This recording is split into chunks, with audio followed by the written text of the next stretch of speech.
gives an opportunity to enjoy a sunny day.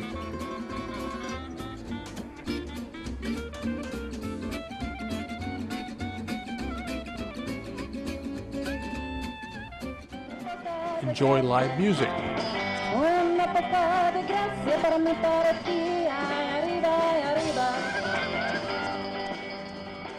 And to share a love of automobiles.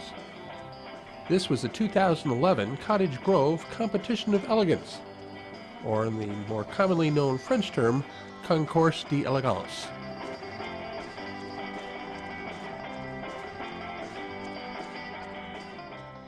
About 3 years ago, we had our first Concours D'Elegance here at the Village Green, and this was actually a reincarnation of a show that had lasted nearly 15 years at the Village Green. And the concours was a source of pride for the community and a real source of pride for this resort property. Just a few years ago, several of us thought maybe it's time to revive the concours at the Village Green and Cottage Grove. And 2 or 3 people over adult beverages determined that we could do this, and we did. As I said earlier, this is our 3rd year of concours. Each year seems to be a little better in the quality of cars that we receive, although all 3 years the cars have been just outstanding. Great examples of automobile manufacturing at its finest. 3 years ago I was approached by Norm Thomas and Gary Williams, who's the mayor of Cottage Grove, and we wanted to bring it back. So we thought it was a really important thing to happen, and so this year we brought Rotary on, South Valley Rotary, and they're helping out. And so yeah, we're excited. The show gave an opportunity to see all types of cars.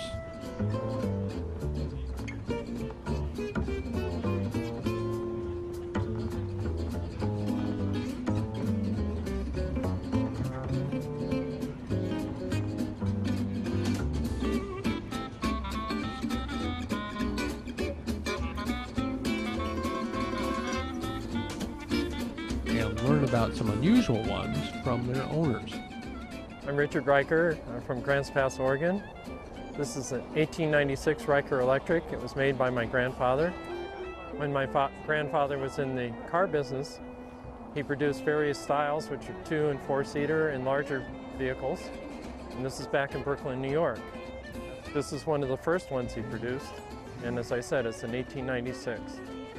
It has 4 forward speeds, 4 reverse speeds, a parking brake, but really not a stopping brake. And I estimate it can go about 7 miles on 1 battery charge. My name is Gary Balo, and I'm from Eugene, Oregon. And what we brought down with us, this particular car is a 1968 second generation Cord. Cord, the individual owned Auburn and Duesenberg, and he went bankrupt in the 1937 Great Depression. William P. Lear Aircraft Corporation, bought the assets of the company, what was left of it, some of the hardware and that type of thing, and he decided to build the Cord, a second generation, in Tulsa, Oklahoma. He built 430 cars. This is the 99th one. The silver car is a conquest made by Ladari Coachcraft Corporation out of Long Beach, California. The owner of the company was Lou Dawes. He came from Canada to Long Beach. He wanted to be another Carroll Shelby, so he produced a fiberglass body car, and he built these cars. It appeared in Road and Track, Speed Week, lots of publications, but they only built 200 of them. There's maybe a dozen left. Fairly rare. They only made maybe 16,000 of them in the 3 years, and then this one here, there's only 1 of 4,000, and I think right now there's probably less than 15% of them that are still on the highway. So if it has any downside, you could get run down on the freeway. It only goes 50, 55 at the max, you know, so I won't get a speeding ticket. Well, it's a 1934 DeSoto Airflow. They were built 3 years. This is the first year they were built. They were very unpopular when they came out. Actually, I believe most of them ended up probably going to the crusher because they couldn't sell them. With these vehicles, you could admire the well-polished exteriors,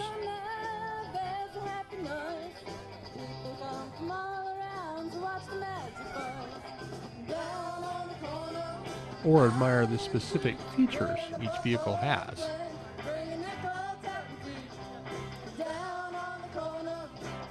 And by talking to the owners, it became obvious that many of the cars were the pride of the family over many years. The car was purchased in 1966 by my mother, and it has been in single-family ownership since then.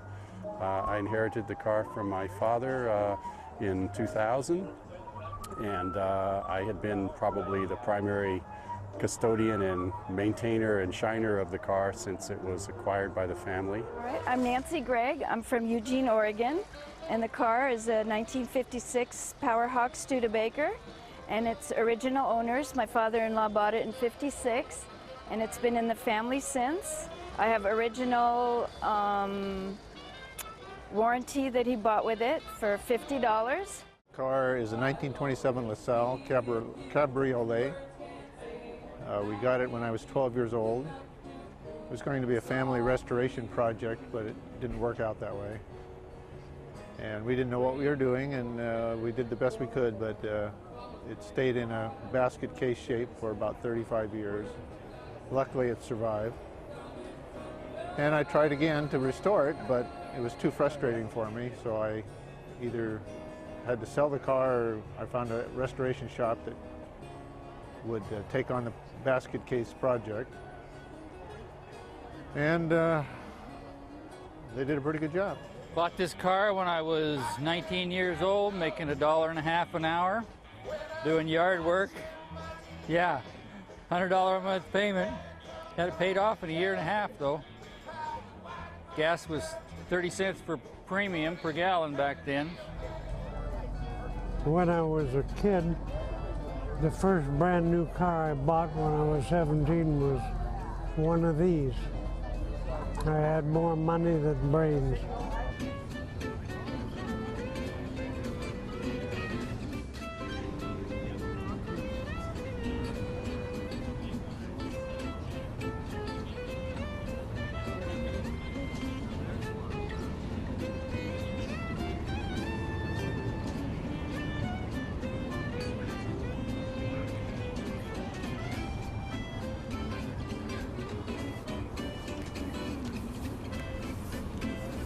And we had to ask, what's the best part of owning one of these cars?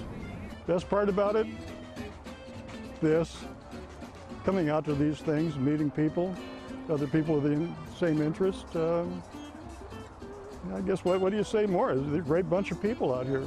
I want to thank everybody, from those who have brought their cars to share with us to those who were curious and wanted to come out and see what really, really fine cars are all about, and we have them here. And next year will be bigger and better.